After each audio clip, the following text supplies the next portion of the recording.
Welcome back to the Learn English Talk podcast. I'm Mia. And I'm Jake. We're really happy you're here with us today, spending this time listening, relaxing, and practicing English in a very natural way. Before we jump into today's conversation, we just want to say something very quickly. If you enjoy listening to our episodes, if they help you feel more comfortable with English, please like this episode and subscribe to the channel. It really helps us keep creating these conversations for you. And more importantly, it helps you stay consistent, coming back, listening again, and letting English become part of your routine. Exactly. And today's topic is something we all experience, no matter where we live or what language we speak. Yeah, today we're talking about bad days. How to talk about a bad day in English. Not in a dramatic way, not like a movie scene, but the real way people talk about it in everyday life. Because everyone has bad days, even people who look happy on social media, even people who love their jobs, even people who are usually very positive. Especially those people sometimes. True. And what's interesting is that bad days are actually one of the most common conversation topics. People talk about them with friends, coworkers, family members, even strangers. Like when someone asks, "How are you?" and you pause for just a second longer than usual. And the other person immediately knows. Yes, that pause says a lot. So today we're just going to talk, like two people having a real conversation about bad days, sharing stories, feelings, reactions, and the kind of English people actually use. No lessons, no lists, no rules, just listening and absorbing. All right, so Mia, how's your day been? Honestly, it's been one of those days. One of those days. You know the type, nothing terrible happened, but everything felt a little off. Yeah, I know exactly what you mean. I woke up already feeling tired, even though I went to bed early. My alarm rang, and I remember thinking, already? That's never a good sign. Not at all. And then I spilled coffee on the kitchen counter. Not a big problem, but it was hot and it splashed everywhere. Of course it did. And I just stood there for a moment, staring at the mess, thinking, okay, this is how today is going to be. It's funny how one small thing can set the tone for the whole day. Exactly, and I didn't even get angry, I just felt annoyed, slightly frustrated, like my patience level was already low. That's such a common feeling, when you're not angry, not sad, but everything feels irritating. Yes, like even small noises feel loud. Or someone talking too much feels overwhelming. Or your phone buzzing feels like too much pressure. Huh. I had a day like that recently. Everything felt heavy, not physically heavy, but mentally heavy. That's a good way to describe it. Yeah, I woke up late, which already made me feel rushed. And when I feel rushed, I start making small mistakes. Like forgetting things? Exactly. I forgot my headphones at home, I left without my notebook. I even walked back inside twice because I kept forgetting something. That happens to me too. And every time you go back, you feel a little more stressed. Yes. And then you start thinking, why can't I just get it together today? That sentence lives in my head on bad days. Same. And then, of course, someone asks, are you okay? And you say, Yeah, I'm fine. the biggest lie in any language. Exactly. Or you say, I'm just tired. Which is often true, but it doesn't explain everything. Sometimes tired means emotionally tired, mentally tired, socially tired. Or just tired of dealing with things. Yeah. And what I find interesting is how people talk about bad days without going into details. That's true. Most of the time, people don't want a full explanation. They just want to express the feeling. Like saying, it's been a long day. Or, today's been rough. Or, I'm just not having a great day. Those sentences are so simple, but they carry a lot of emotion. And they invite empathy. The other person usually responds with something like, I'm sorry to hear that. Or, that sounds tough. Or even, do you want to talk about it? Which is such a gentle question. Yeah, because it gives you a choice. You can say yes, or you can say, not really, I just need some time. And both answers are completely okay. Absolutely. I think one thing learners sometimes worry about is sounding too negative. That's true. But talking about a bad day doesn't mean complaining all the time. Right, there's a big difference between sharing and complaining. Sharing is saying, today was hard.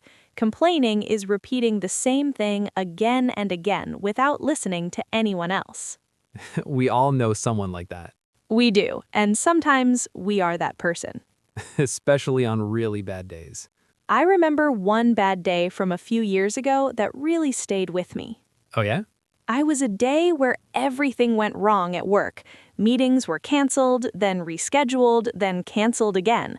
Emails kept coming in, nothing was clear. That sounds exhausting. It was, and at the end of the day, I missed my bus. The next one was in 40 minutes. 40 minutes? Yes, and it was cold. I remember standing there, feeling completely done, like I had no energy left.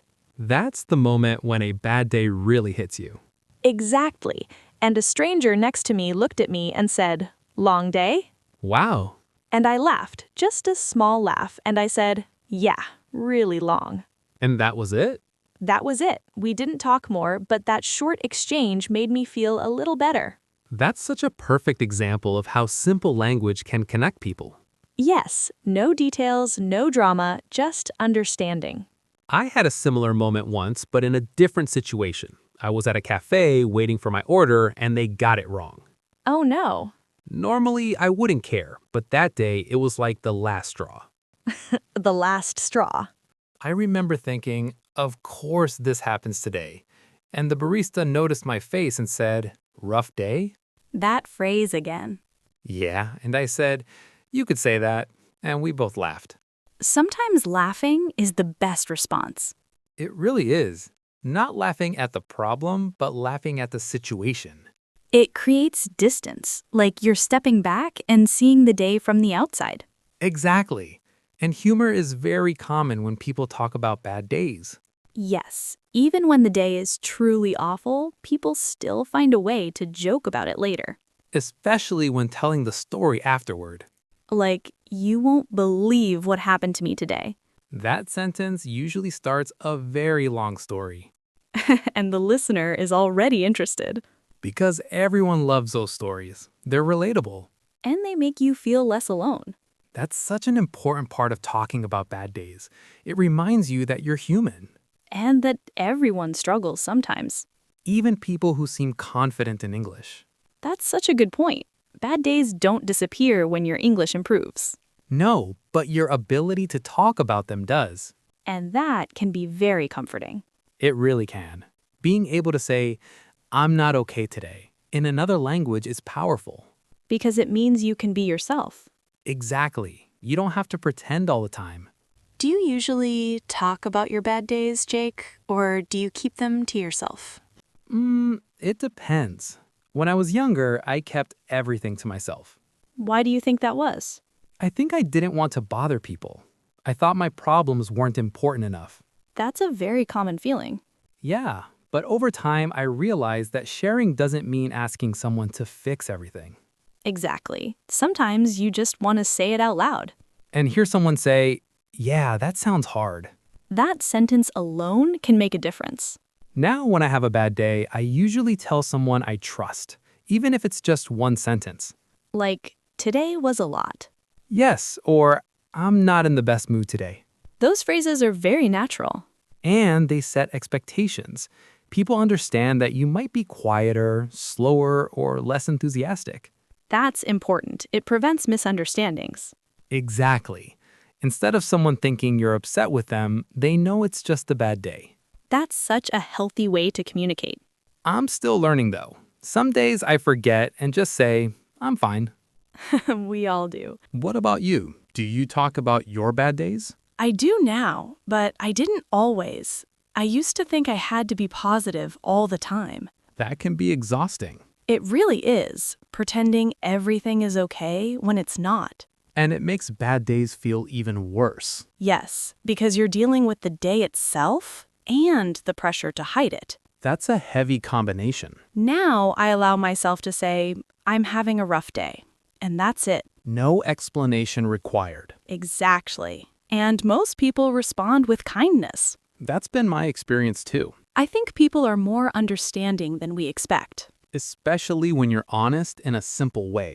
Another thing people often talk about on bad days is being overwhelmed Yes, that feeling of having too much on your plate. and not knowing where to start.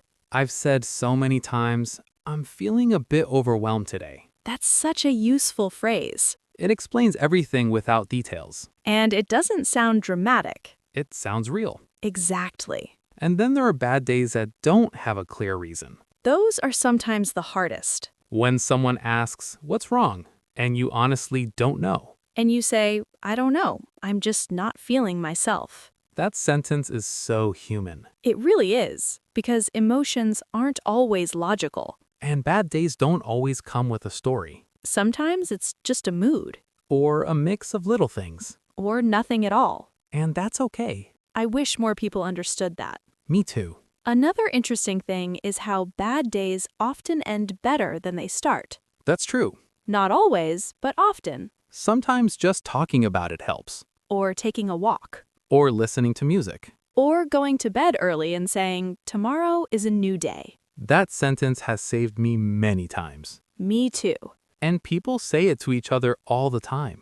Especially at the end of a bad day. Like, let's just call it a day. Yes, that's such a comforting phrase. It means you're done trying to fix everything. You're giving yourself permission to rest. And that's an important part of dealing with bad days. Definitely. I also think it's helpful to remember that bad days don't define you. That's such an important reminder. You can have a bad day and still be a good person. You can be tired, frustrated, quiet, and still be worthy of kindness. Exactly. And learning how to express that in English is part of feeling comfortable in the language. It's about more than words. It's about connection. That's what we always come back to. Connection. And today's conversation is really about that. Talking about bad days connects people. It creates honesty. And empathy. And sometimes even laughter. Especially when you look back and say, that day was a mess.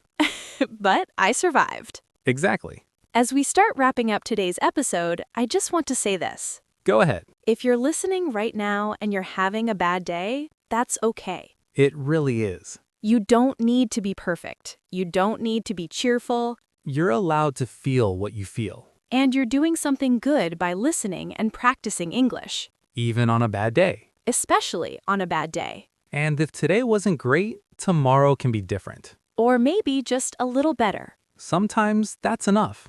Thank you for spending this time with us. Thank you for listening, for being here, and for trusting the process. If this episode helped you feel more comfortable or less alone, come back and listen again. Repetition is powerful. And consistency is everything. You're learning more than you think. And you're doing better than you realize. We'll be right here with you. See you in the next episode. Take care of yourself. Bye, everyone. Bye.